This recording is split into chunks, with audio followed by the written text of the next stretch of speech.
Yeah, it's the it is the, I mean, it is the lecture.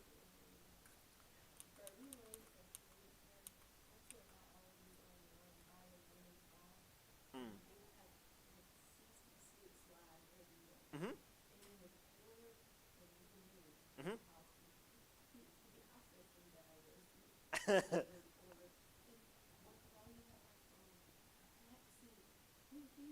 Oh, you said you couldn't hardly understand him, and you go through 66 slides a day. Good God.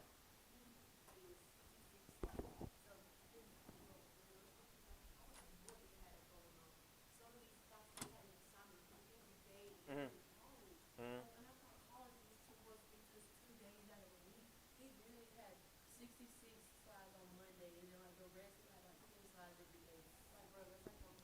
That's a lot.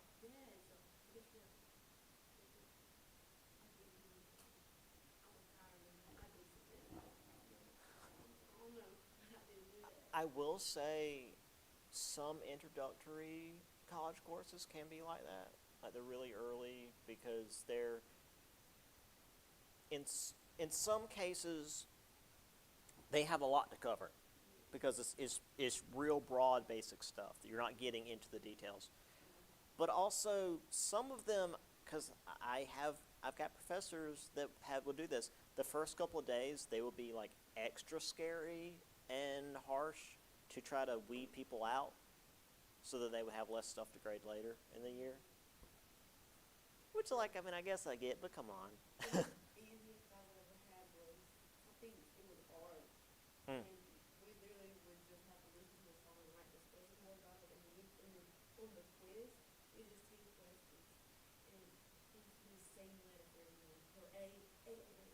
Ah, one of those professors.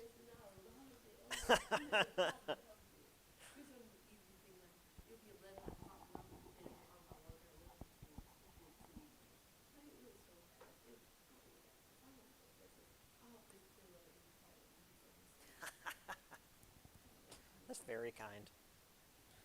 Um, so, for my online students, just as a reminder, we are again. This is tomorrow.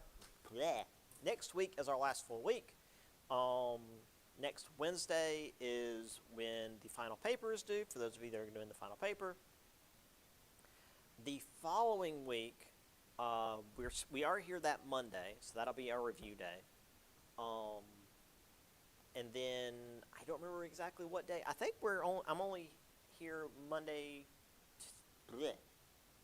I'm only here Wednesday, Thursday, and Friday. I don't have to be here the next week. So for you folks in person, that it doesn't matter for my online people. Um, for the online stuff, I'll just post the exam that Monday after we get done with the review, and you guys have a week. And then when the week's up, that's it. There is no more. There is no extensions for that because I have to have the grades in by the next Tuesday. So, um, yeah, we're about done. I'm going to try to get through World War One. So we need to finish this chapter and do World War One in the next today and next week. So, we talked about the sciences, Sigmund Freud, Louis Pasteur, et cetera, which really I don't have a lot on them. I distinctly remember I don't have a lot on them on the test. Did I have? No. So the economies. The economy was doing well. Yeah, I was thinking Roaring Twenties. That's my other class. But of course, competition was at an all-time high. Um, Big investments were making money or losing money overnight. Uh, Groups that produce the same product would often band together to run out smaller competitors, which it wasn't technically monopoly, but same idea. Obviously, corruption. Capitalist investors paid politicians to push their own interests, which we wouldn't know anything about today with corporations running the government. Of course, major losers. Farming in America, Southeast Asia, and Africa drove many European farmers out of business. which resulted in many more peasants abandoning their farms because you can't, if you're not making enough money to survive on a farm, you got to go elsewhere. So many peasants would go to the cities to try to make a living. So, all of this culminates in the Second Industrial Revolution. Now, this is something that I bring up every time I talk about the, quote, Second Industrial Revolution, and America's weird about how they define them. We never really had a true First Industrial Revolution. We came in right around here. The First Industrial Revolution was characterized by steam and iron. It was powered by steam, built by iron. The Second Industrial Revolution was powered by gas and built with steel. So things are becoming more modern. I mean, again, we're getting into the 1900s. Again, like with the First Industrial Revolution, it was gradual. It began in the heavily industrialized nations and spread. Great Britain, the United States, and Germany were the major producers. France was also up there, but Great Britain, Germany, and America had really outstripped that. Due to having a skilled workforce and also technology from the First Industrial Revolution, steel ships and buildings were, of course, the most obvious examples of this. You know, having the big buildings and the big ships, like that's what you can see. But actually, similar to the First Industrial Revolution, where you think of like, oh, trains and steamships and stuff, the major industrial operations were for consumer goods, like canned things, canned soup, for example. The book specifically says soap and soup. Obviously not together, but like it's mass production, essentially. We're entering the era of mass production. The Second Industrial Revolution was also the rise of the department store, where you could go in and in the course of a single building, purchase pretty much everything you needed, from food, bedding supplies, cleaning supplies, whatever. It was all in the same store, which they would all have. You know, they would of course have separate departments, hence department store. There was also, though, a decrease in free trade with this competition between nations yielding more tariffs, which meant that the nations were not able. It's harder to trade between countries if you've got tariffs, because a tariff makes it where an import good is going to be more expensive because of the tariff. So with less trade, there's less money moving around, and that's going to cause issues down the road. I will reiterate, tariffs are not taxes on other countries. You can't do that.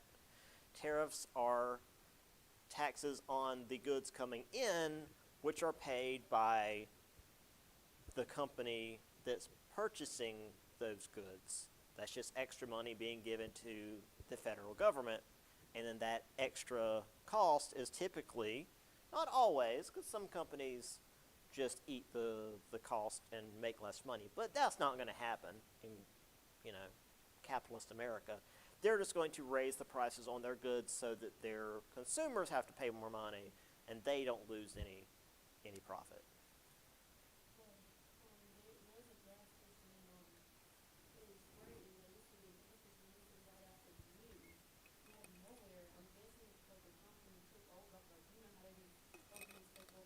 Mm-hmm.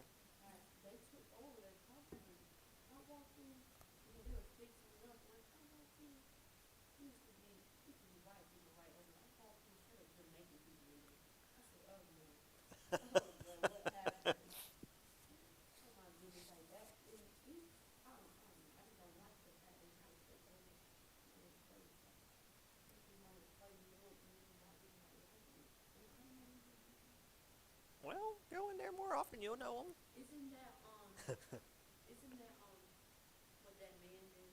What was that man who took over companies in Houston? I mean, a lot of them. Carnegie, Rockefeller, Vanderbilt. I mean, all of them would do that. They would just take over companies, mostly to run them out of business. Um, in this case, probably because I'm assuming you're saying Jamaican, these immigrants are willing to work for less than the other workers. So they're probably making significantly less than the people who were working there before. That's what immigrant labor is typically used for, is pay them barely enough to survive, and that's how they make more money. Or, in recent events, warehouses get burned down. Have you seen that in the news? Yeah, there's been a lot of warehouses across the United States that have been set on fire by people working there because they've been not been paid enough to live. That's what I say. Like there was like one, and then there was another. And now, last I heard, there was like 10. So yeah, it's spreading. I mean, if people can't join labor unions and go on strikes, something's got to happen.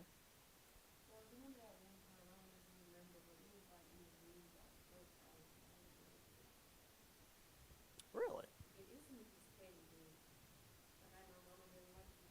Oh, where was that at? Hmm. Yeah.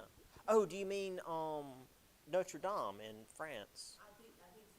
Yeah, the big. It was struck by lightning, and I think it was struck by lightning. Yeah, I remember it. It's burned down a couple of times over the centuries. There was like protesting like not too long ago, and I don't know about it. There was like I don't know what they got going on. You know, I'm like I just want like the news. I understand that. Here's some of the new battleships. You know, new as in like 1910, but I like World War I battleships. They're neat. They're big and clunky, and they've got these huge smokestacks. So when you see them like actually out at sea, they're just these long trails of smoke behind them. Here's Macy's, big old department store. Yeah, the Macy's department store in New York. Surprising considering how much money they've got. Yeah, we're losing a lot of grocery stores that are just being eaten up. We had there was a Bilo near where I live, and it's gone. So it's a Bilo. Never heard of a Bilo? I'm in Florence, right next to the big hospital. MUSC, not McLeod. Yeah, I'm just right down Pimple Highway. No. That'd be a bit of a drive. I'm the other direction. I mean, then again, it's about 30 minutes here, so I guess it wouldn't be that much further to Myrtle Beach.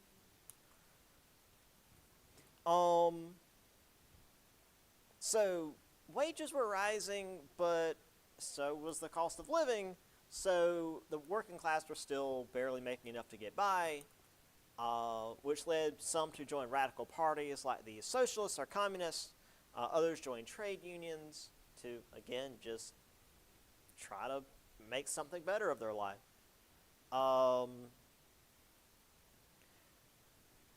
The most successful of these was the labor strike. Again, this is typically through a labor union.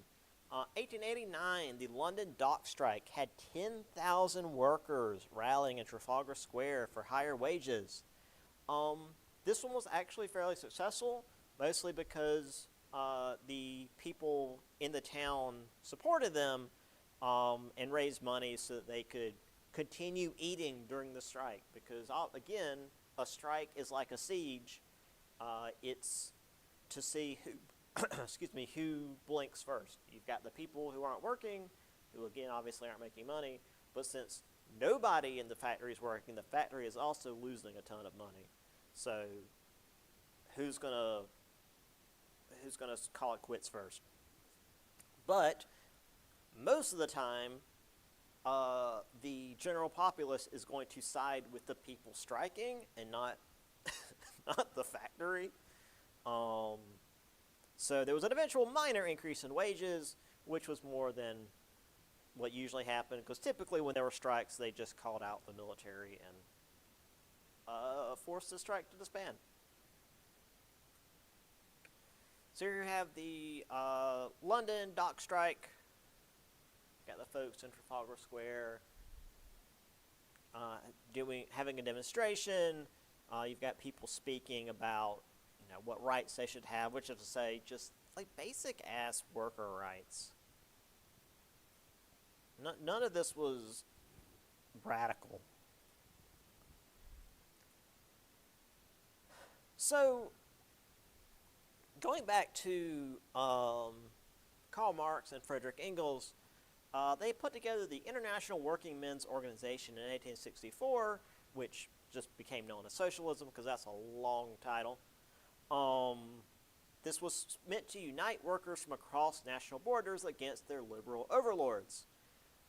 So the idea of socialism is workers as a class should work together regardless of what country you belong to.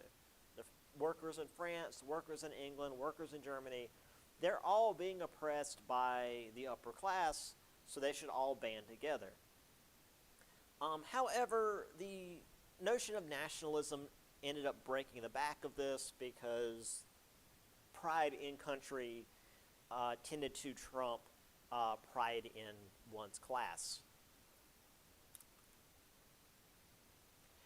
They did refound in 1889 as the Second International Working Men's Organization, but they just shortened it to Second International.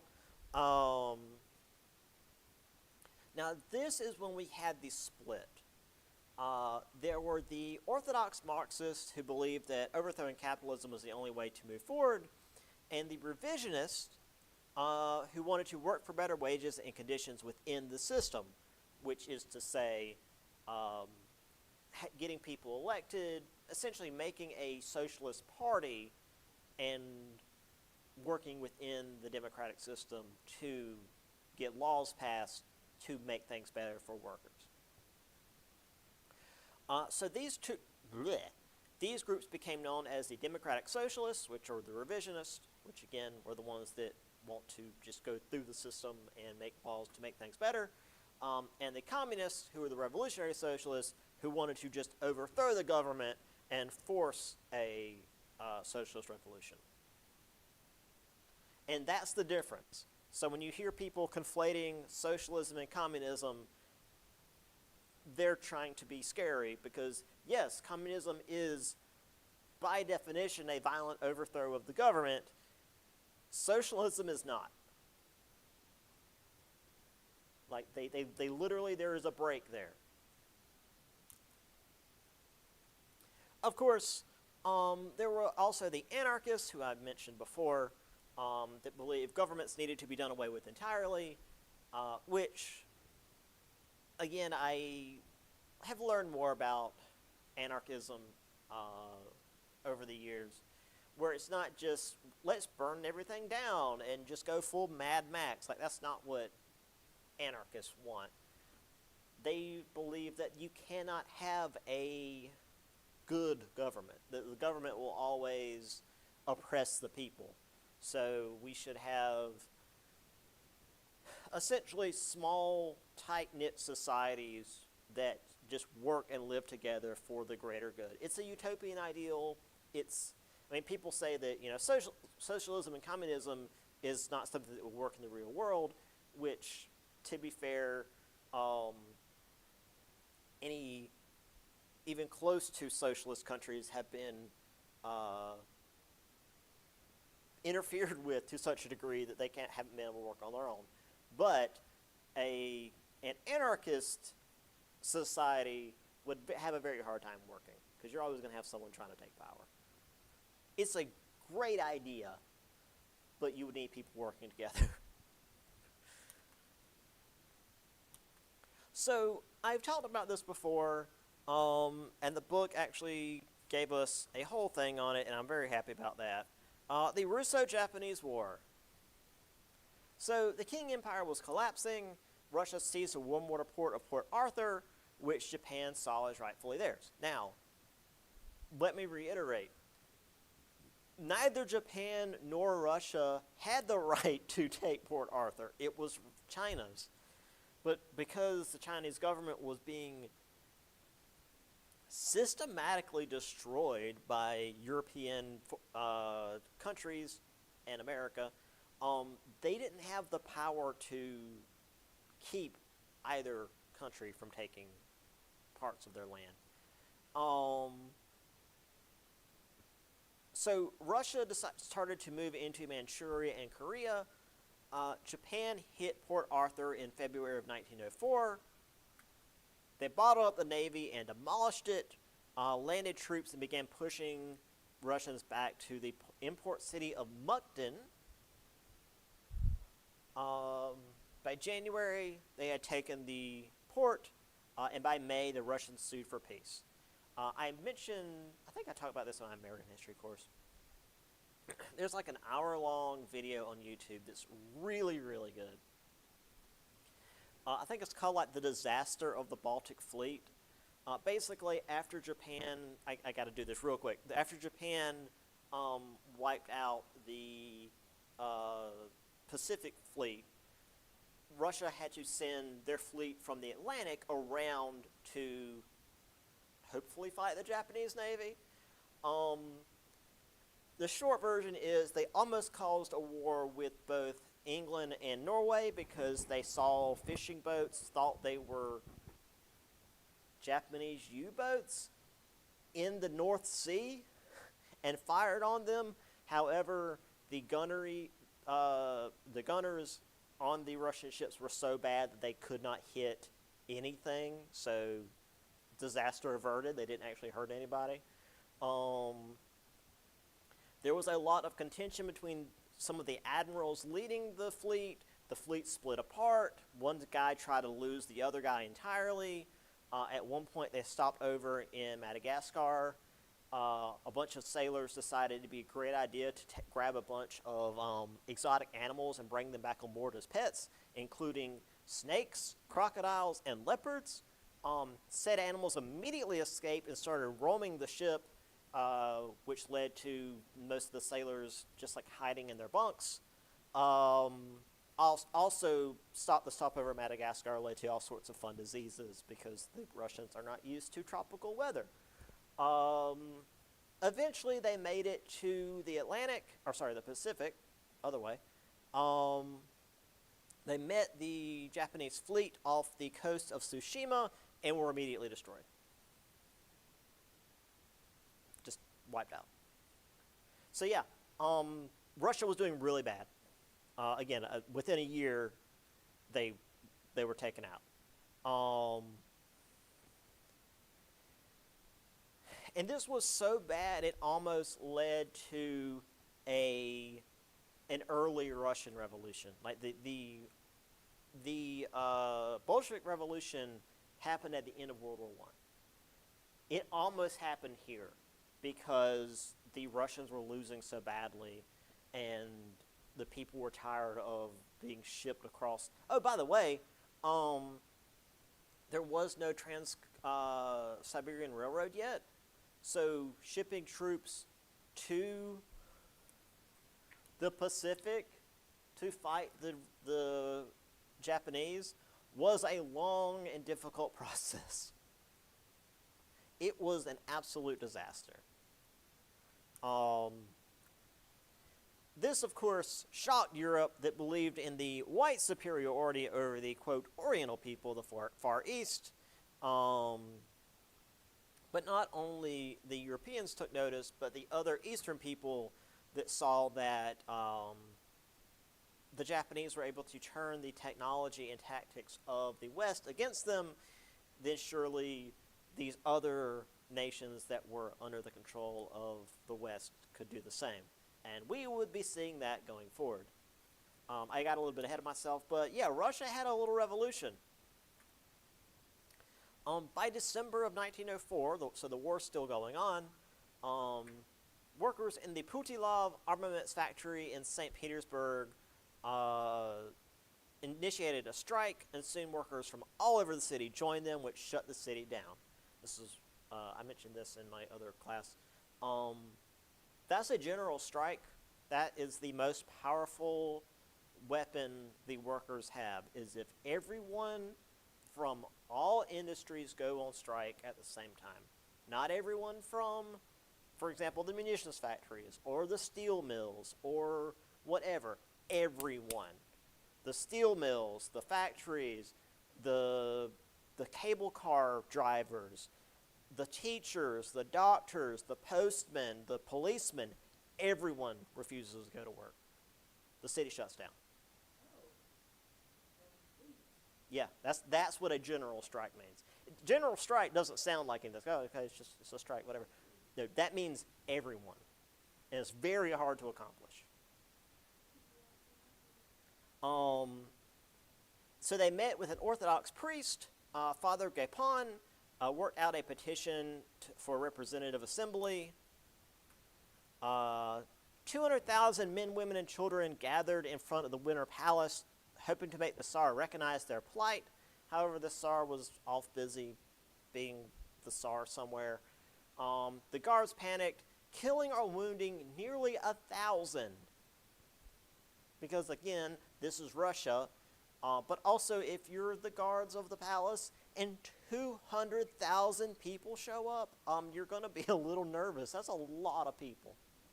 I mean, even if 2/3 of them are women and children, I highly doubt that it was evenly distributed between men, women, and children. But even if we assume 1/3 are men, 1/3 are women, and 1/3 are children, that's still a lot of people. So the guards freaked out. They shot into the crowd. 1,000 were killed or wounded, which was called Bloody Sunday. The radicals formed what were called Soviets, which is essentially a little council within the factory. That's where the word Soviet comes from, is a factory council. So the Tsar allowed for a few little reforms. That's token reform, means like it's just, sure, you can have reforms, but it's not really what they're asking for. So the Soviets called for a general strike, which I just explained what a general strike is, and that made the Tsar do as they asked. So by October, the Tsar agreed to form the Duma, which was the national parliament. We had the, what was it called? There was the thing that Ivan IV put together before that was sort of technically a representative assembly, but it was more like a council of nobles. And that still didn't really have any power because they didn't listen to them. But the Duma was a parliament. It was essentially their Congress. Also, speaking of another thing that is on YouTube that is definitely worth a watch, oh no, I don't remember the name of the ship. Potemkin. Battleship Potemkin. It is a Soviet propaganda film that is about an actual event. In 1905, there was a battleship in the Baltic that basically mutinied because it shows the awful conditions on the ship. The water was bad. The food was full of like maggots and stuff. So the ship mutinies. And at one point, it stops in a town. I believe it was Odessa. It's a pretty big town now in Eastern Europe. And the townspeople help the sailors. They give them food and shelter and whatnot. And right after the ship leaves, the Tsar's troops come in and butcher the town for helping these mutineers. And there's this long scene of like the soldiers going up this long it's the steps of Odessa. It's a separate scene. You don't have to watch the whole movie. There's a specific scene, the Odessa steps scene, where they're going up the steps, marching along, killing people as they go. And there's a particular like long panning shot of a baby carriage like rolling down the steps. Obviously, there's no baby in it, but it's implied there's a baby in it.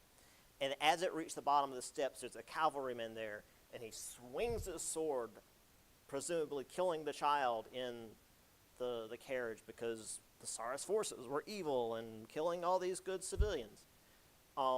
Again, it's propaganda, so a lot of that was, I don't want to say made up, but at least made more extreme than it actually was. The men of the battleship Potemkin were not communists. They were just rebelling against their superiors, and by extension, the Tsarist regime, but they certainly weren't like Soviets.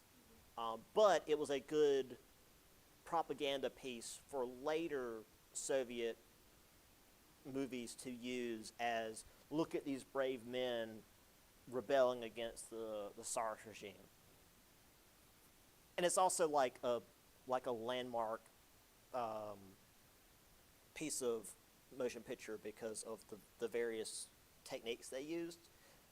If you took a film class, you'd probably learn about it because it uses a lot of stuff for the first time. Motion picture was very much in its infancy, and a lot of early Soviet films were like really good. So yeah, and I've watched the Battleship Potemkin back when I was in grad school. It's pretty good. It's a silent film because it's very old, but it's pretty nice. So, anti-Semitism, boy, that's a thing we've never heard of before. Yeah, one of the constants of European history has been a dislike of the Jews, to put it very, very simply. So, in the 19th century, or towards the end of the 19th century, being considered Jewish was now more of an issue of race rather than just religion. In fact, those who were practicing Christians but were born Jewish were still seen as Jewish. So it was, again, more about like a race than a professed religion, which is going to be a problem in a few decades, obviously. We had Russian pogroms that pushed many Jews into the west of Europe, and this is actually something we also see in American history, where the Jews already existing in Western Europe had assimilated, often were shopkeepers or bankers. They were fairly wealthy. But then you have these Jews from Eastern Europe who are far more traditional. They spoke Yiddish. They typically would stick together because they were a totally separate culture from the Jews who were already established in Western Europe. Even though they were technically the same religion, being separated for literally centuries, being completely different parts of Europe, it was a pretty marked shift. And also, like in America, we had, what's it called? Not Orthodox Judaism, Reform Judaism, which apparently started in Cleveland, which is a weird thing to say. And then the more traditionalists come over, and it was a weird shift. Anyway, this leads to the Dreyfus Affair. There's a lot behind this, but the end result is there was a captain in the French military who happened to be Jewish, who was accused of treason. There was a long trial and investigations. He was found guilty and kicked out. However, further investigations after this showed that actually the evidence was forged, and this whole thing was to cover up corruption in the military. They put it all on this guy because he happened to be Jewish, and who would care if a Jew got kicked out of the military? So this pushed many Jews to look for a nation state of their own, because for example, if there was, say, a German living in France that decided to join the French army, and this happened to him, and it was very clearly because the French are assholes and they want to have a scapegoat, and this guy's a German, let's pick on the German, let's nail it all on him, because no one around him is German, so no one around him is going to help him. However, he has an entire country back home that he can appeal to and say, hey, I'm being mistreated because of my nationality. Give me a little bit of help here, and you can get like international help if you're being mistreated because of where you're from. Like us as Americans, if we were to be in another country and we were to be like mistreated for being American, not just like people being rude to us, that doesn't count, but like actual job loss and imprisonment, you can appeal to the government. To a degree, yeah. I mean, obviously, you can't just go around and be a criminal and then ask the government to bail you out. But if you are unfairly prosecuted by another government, you can appeal to your home government for aid.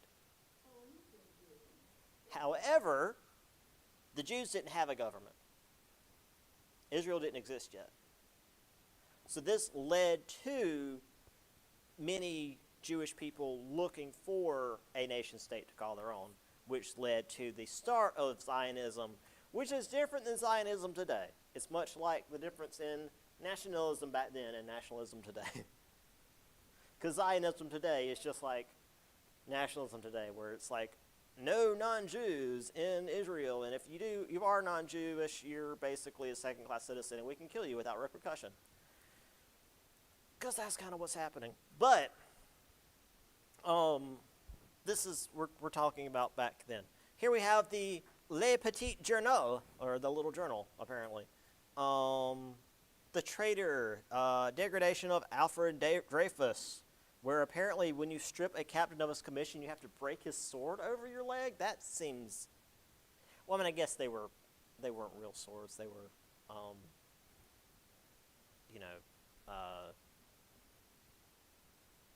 what's the word? Ceremonial, but still. All right. Now, obviously, we're leading into World War I. So let's look at some of the terrible things that are being invented by people right before we get there.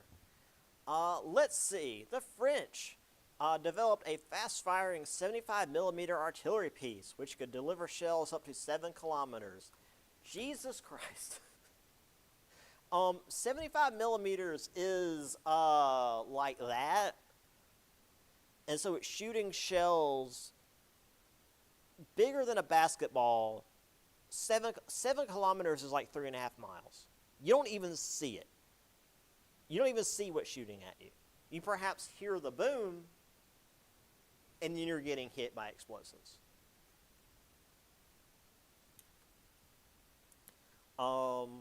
So all these major powers started spending money on military buildup. Germany and Britain began basically a navy race, who could build the better navy, creating larger, more powerful warships, including the Dreadnought class, which quickly gets eclipsed in World War II because planes make these big battleships kind of pointless.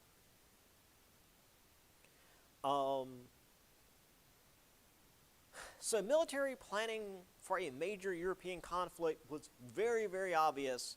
There were also a series of agreements to try to make war more civilized, which were, of course, immediately ignored.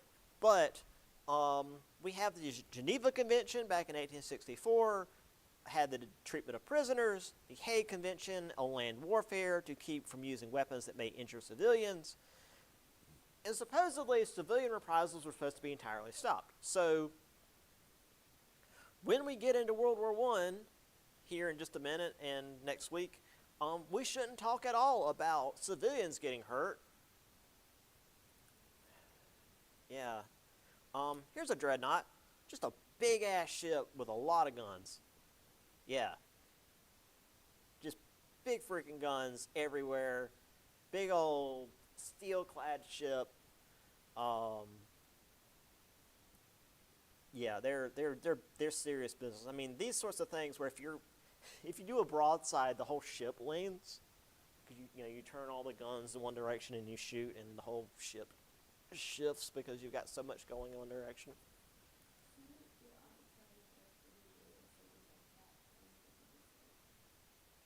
Well, they could handle. The thing about this, like these holes were thick.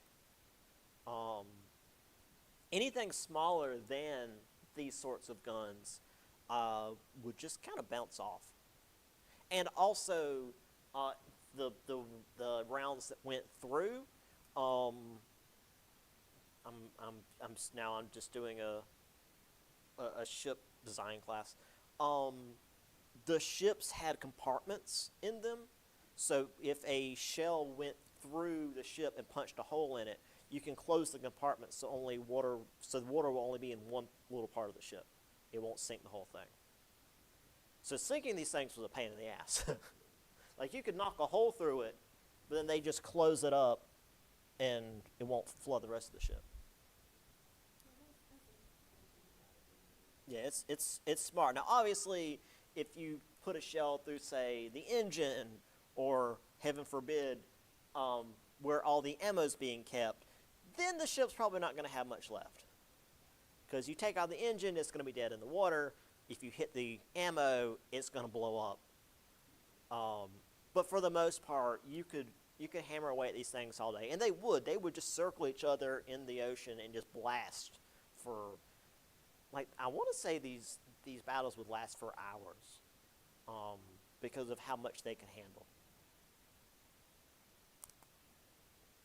Which is why, again, airplanes in World War II make these obsolete, because then you can start dropping bombs from the top, and there's not much you can do about that.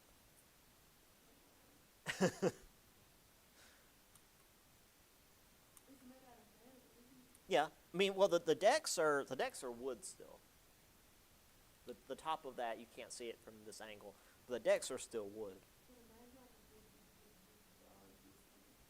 Yeah, it's gonna go through the deck, through several floors, and then explode.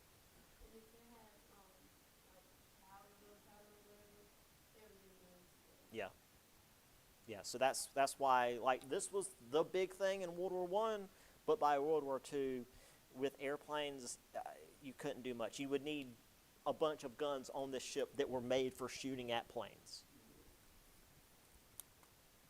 Because planes were just so dangerous to ships. All right, we are almost done with the chapter.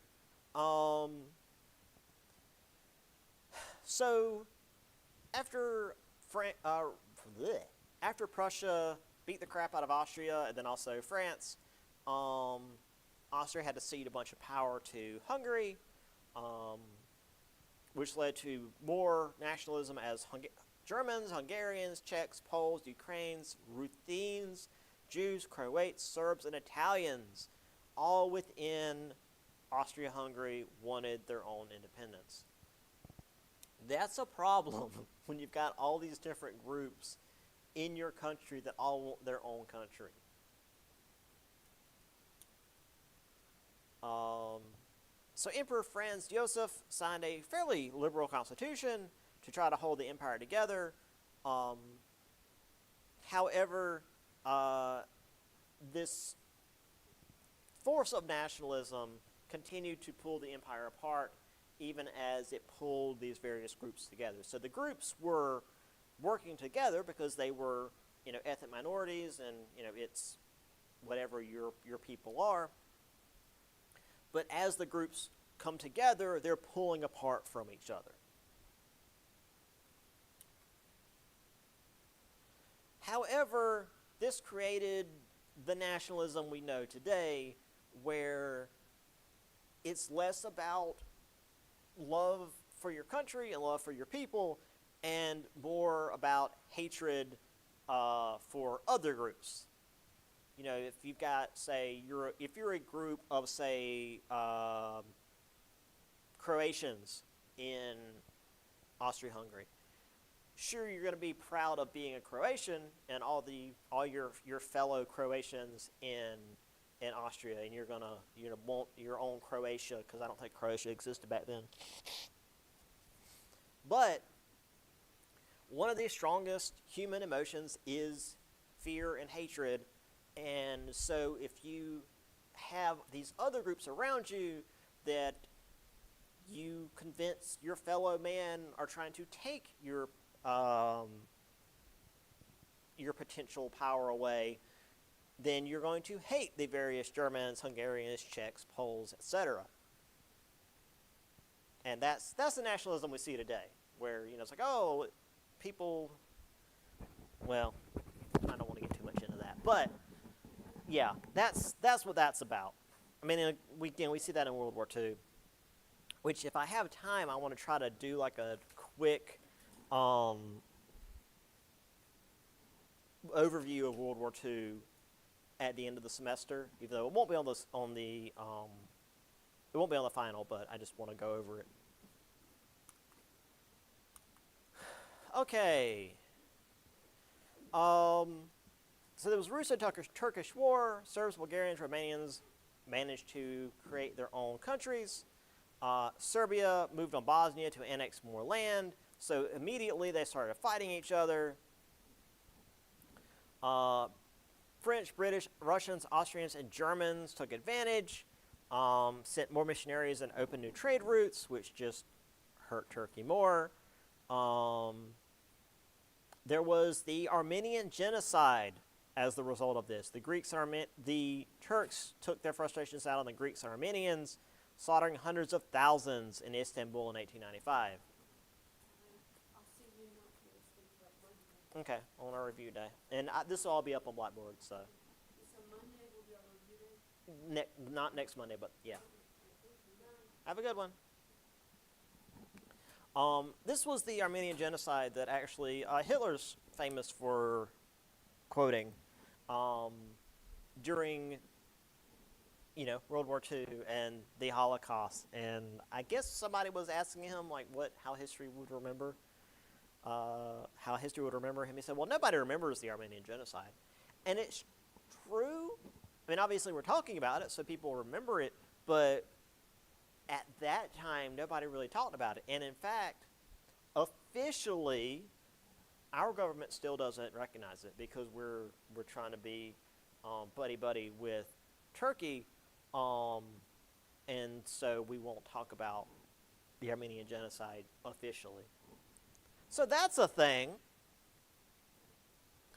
There were also the Young Turks, which I know they're like a YouTube group or a news group. I don't know. I've heard that name before. They obviously got their name from this.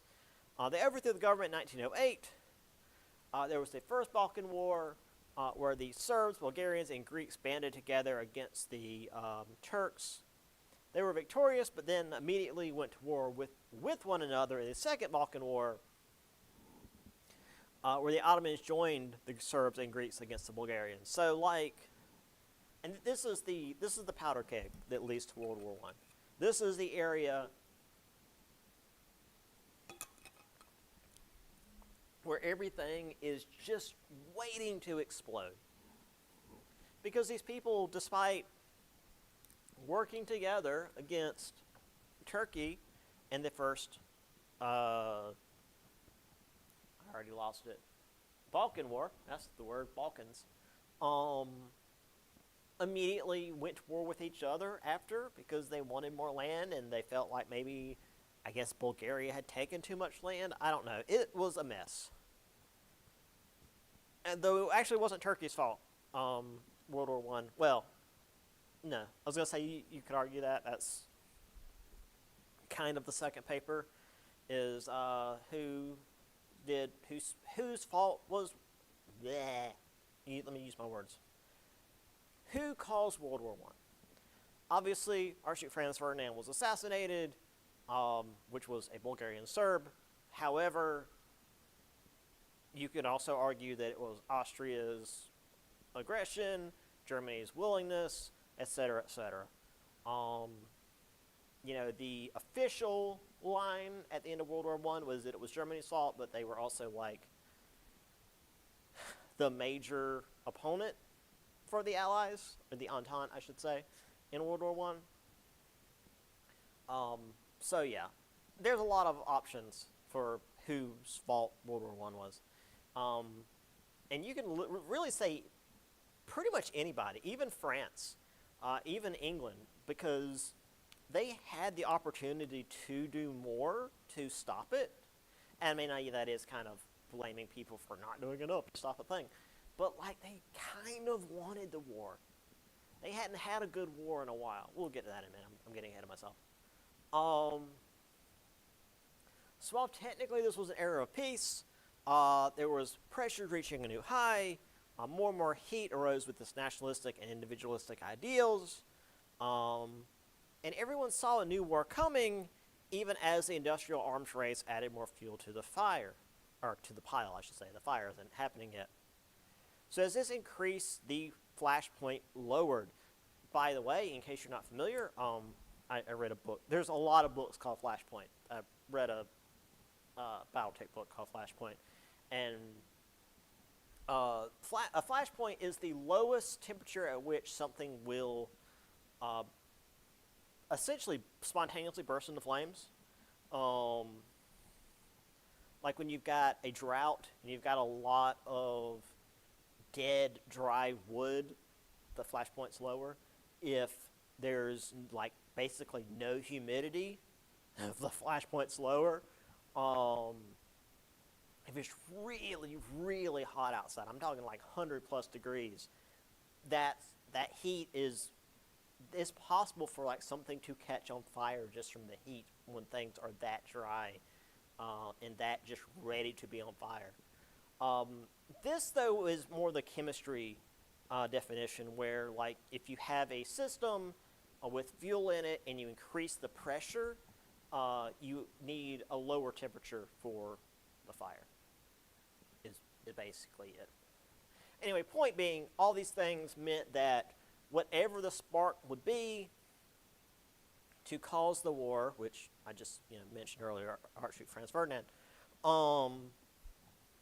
normally that wouldn't have been enough to cause this insane, horrible war. But because of all these things leading up to it, it wasn't. Excuse me, my throat is just closing up. It was enough because everybody was primed and ready for something. They were just waiting on the inevitable thing to happen. If Archduke Franz Ferdinand hadn't been assassinated, something else would have happened. Something else would have happened to piss people off enough to go to war, and the entangling alliances would have pulled everyone together. I'll get into that in just a minute. It's definitely an instance of, like, if you could go back in time and save Archduke Franz Ferdinand from being killed, it wouldn't stop the war. It would just change what caused it. All right. So, the Great War.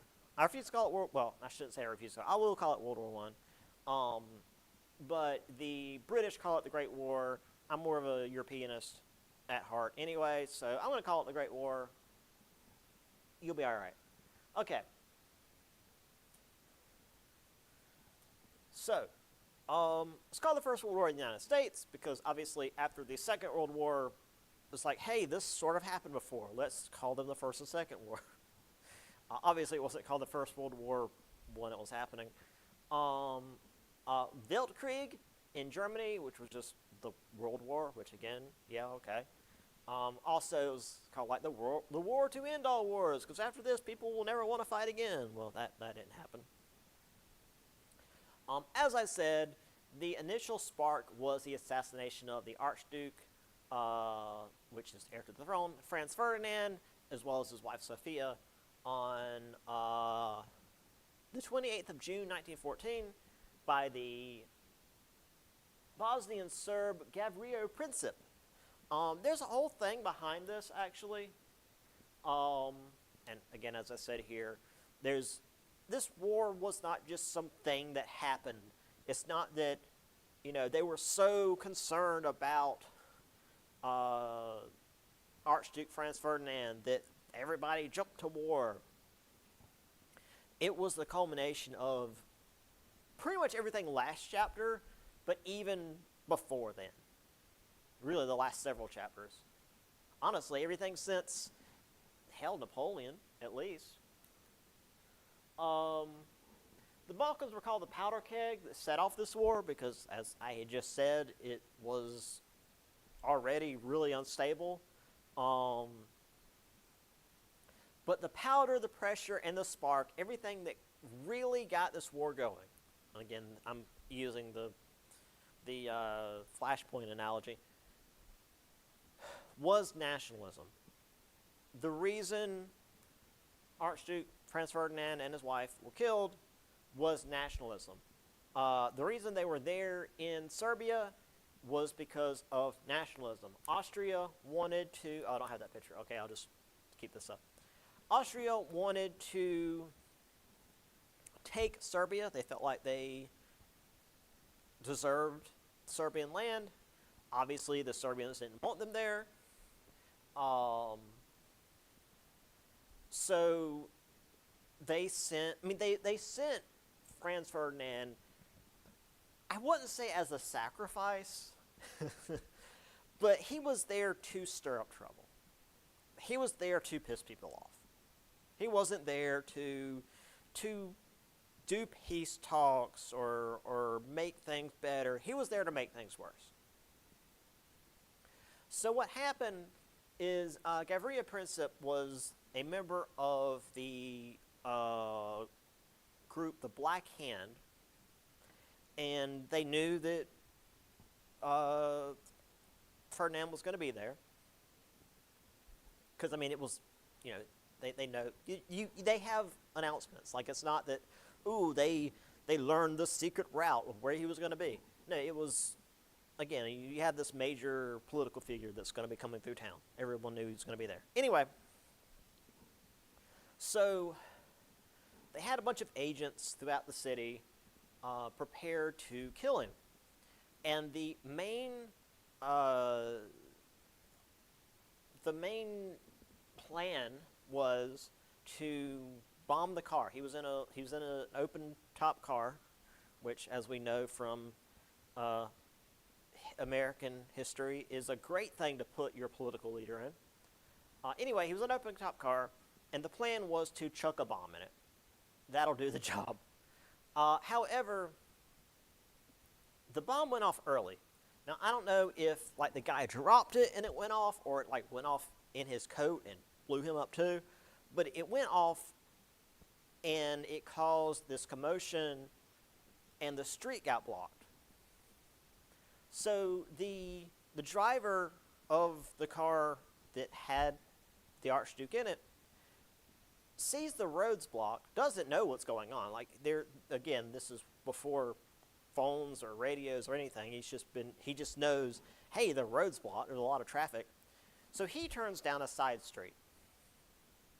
Meanwhile, walking down the sidewalk on that side street is Gavrila Princip, who is really sad because he has been told that the assassination plot has failed. The bomb went off early. Again, whatever happened, I don't know exactly what the details are. I don't know if he dropped it or just blew up on him or whatever. Whatever happened, it failed. So he's walking, his head's down, he's all depressed. He looks up and he sees coming down the road, again, fairly slowly, because this is 1914 Austria, or Serbia. The roads aren't exactly highways.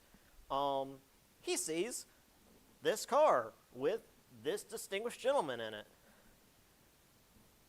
And he's like, oh, wait, this is the guy we're going to kill. Princip, of course, had a pistol on him, pulls the pistol, runs at the car, and just unloads.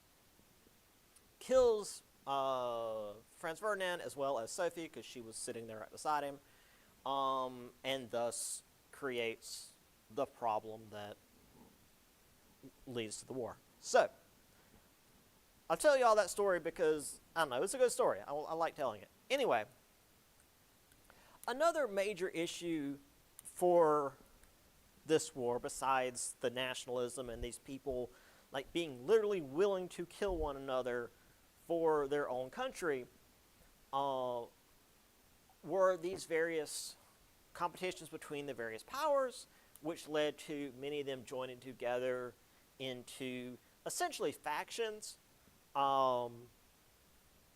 Germany was working with Austria despite the Austro-Prussian War. They were working with Austria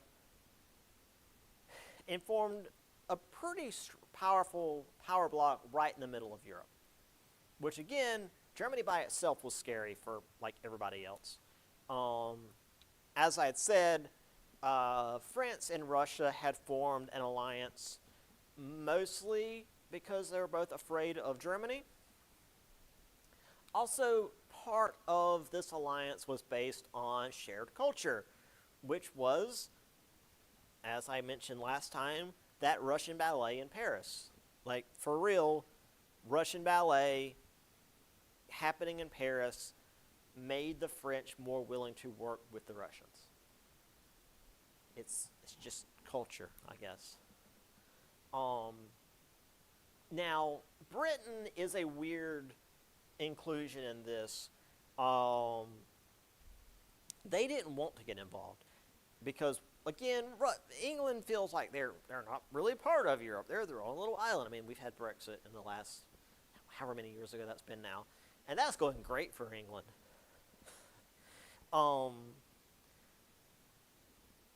However, they were bound by the Treaty of London to protect Belgian neutrality. Belgium was right between France and Germany. So whatever conflict was going to happen was going to affect Belgium, and England would have to get involved somehow. A lot of the English were hoping that they would be able to help the Germans because they really didn't want to help the French. So that's an interesting what if. Like, what if the French had crossed through Belgium first and it resulted in the English joining the Central Powers instead? That'd be weird. Which then actually would have been a pretty big deal because the main reason we joined World War I was because of the German U-boats. But the German U-boats were a thing because of the British blockade. But if the British were working with the Germans, they wouldn't have to use U-boats. I mean, I guess they'd be using U-boats on the French, but they wouldn't need to because the English have the whole ass navy. It'd be weird. It'd have been a much shorter war, I think. France and Russia would have gotten their asses. France would have gotten demolished because England and Germany would have demolished France. It would have taken a little while because, I mean, France was still pretty powerful. And then they would have moved to probably make Russia sue for peace because nobody wants to invade Russia. Meanwhile, though, the U.S., we weren't involved at all. We were busy with the Pacific. Again, this is World War I, not World War II. Japan is not involved. Not really. We'll talk about that in a little bit. But we didn't really care about what was going on in Europe. Not really. So here are the alliances. You have the Entente in red, France, Russia, and technically England. It considered itself an associated power like we ended up doing, so not actually involved, but whatever. Germany, Austria-Hungary, eventually Italy, although Italy does switch sides by the end of the war, so Italy's kind of a weird one. But World War I is kind of weird. Like, everybody knows about World War II because it's really cut and dry. It's the freaking Nazis against basically everybody else. Also, Italy's sort of there. On one side you've got England, France, and America. The other side you've got Russia, and Russia did do a lot of work in World War II. And then it's like basically just Germany and sometimes a little bit of Italy. Oh, and then also Japan in the Pacific, obviously, World War II. But anyway, here's the alliances and like what caused all this.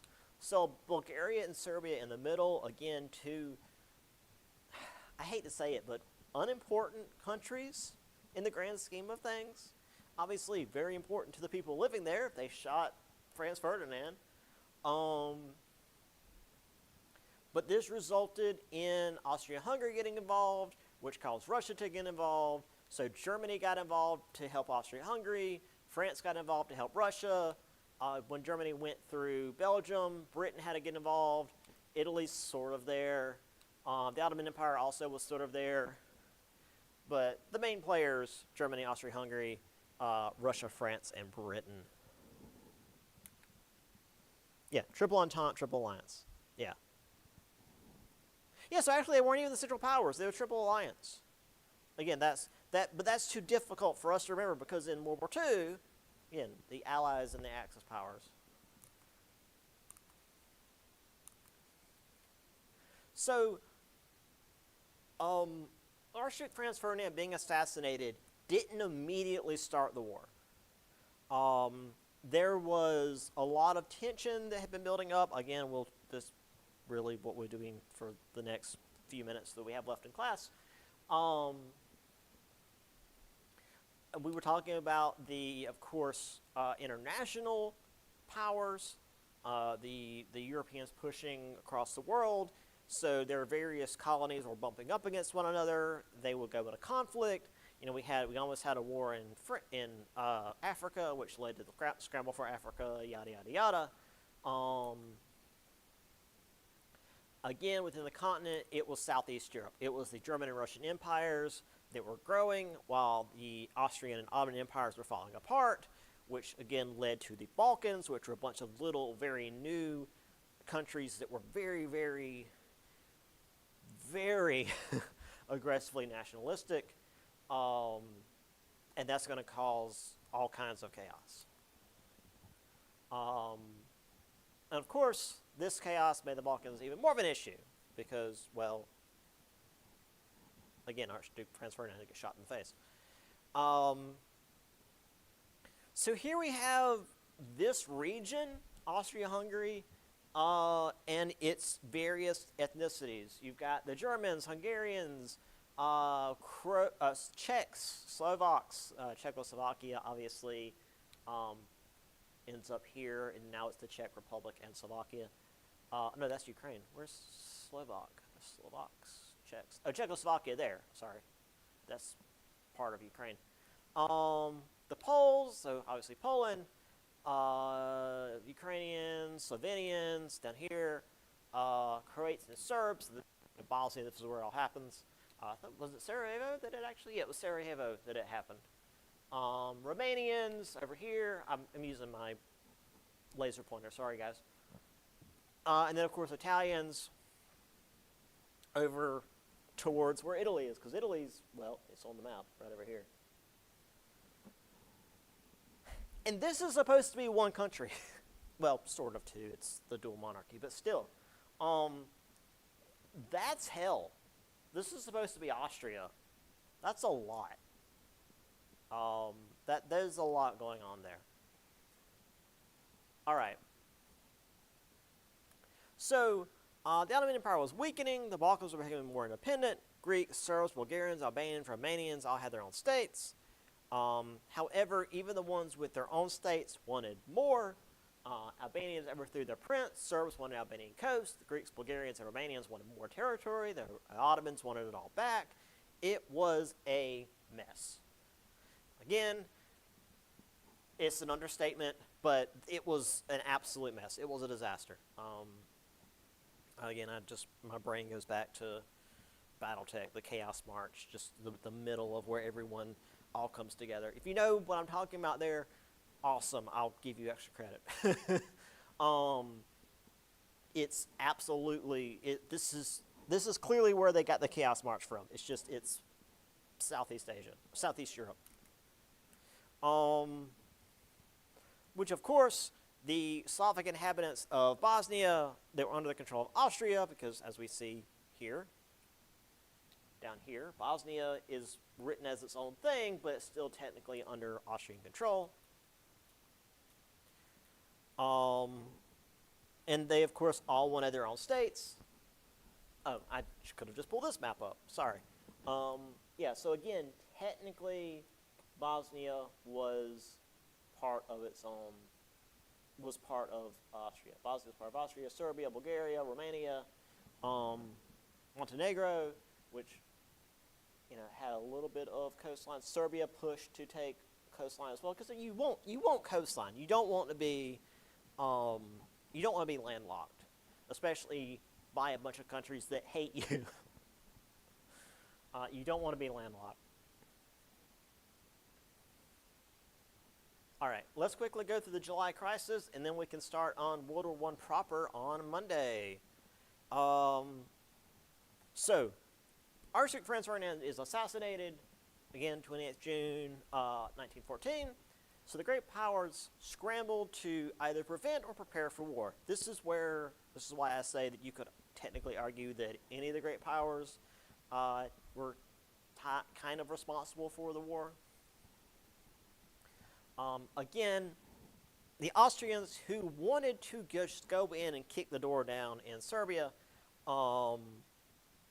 wanted to have assurance from Germany that Germany would have their back, because they knew once they did, Russia would get involved, and Russia was too much for Austria to handle on its own. So, Germany assured Germany assured Austria July 7th with Wilhelm II's blank check, which is to say, we will do whatever, like the blank check. Jesus, I hope you guys know what a check is anymore. If you give someone a blank check, you're telling them to write whatever they want. If you sign a check and hand it to someone, they can write the amount. So it can be whatever amount you want. I guess today it'd be like giving somebody your credit card or debit card or whatever. So yeah, this is basically saying we will do as much as is necessary to support you in this war. So Austria blamed the Serbian government for assisting in the assassination, which was kind of true. I say that because there were elements of the Serbian government that knew about the Black Hand and, to a degree, knew about the assassination attempt. But again, the actual assassination, Gavrilo Princip, it just kind of happened. It was meant to be a bombing. That didn't work. The Archduke wasn't even on the path he was supposed to be on, but Princip just happened to be there, and he took his chance. So that Princip's assassination of the Archduke was not premeditated. It just was like, oh, hey, opportunity. So they issued an ultimatum by July 23rd. They gave Serbia only 2 days to respond, which is insane. That's not tenable. And the ultimatum was basically Serbia has to give all its autonomy to Austria, or Austria will invade. So yeah, that'll be a good place to leave. That was the July crisis. Yeah, it's 11/17 now, so we're done. But yeah, the ultimatum, again, 2 days. You can't do crap in 2 days in a government. With basically, give us everything, or we'll invade you. This is the image that I was thinking of earlier with the Archduke and Sophie. And there is the driver doing his best to help, but there's not much you can do. And again, like, Princip just jumped out of the crowd and started shooting. Like I said, this wasn't like he was a sniper up in a building or up on a hill or something. He was just there. He's like, well, guess I'm taking my chance. I'm going to jail or I'm going to be killed, but for Serbia, All right, so we'll begin the war on Monday. So again, just as a final reminder, next week is the final week. Not finals week, but the final week or final full week of classes, I should say. So we're going to finish up World War I.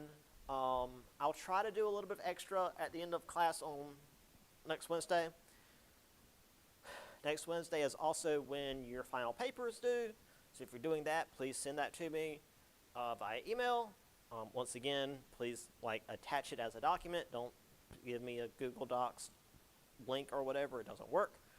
And then the Monday after next will be review, and then finals. So yeah, I will see you guys next Monday. Where is my everything? Okay. Until then, have a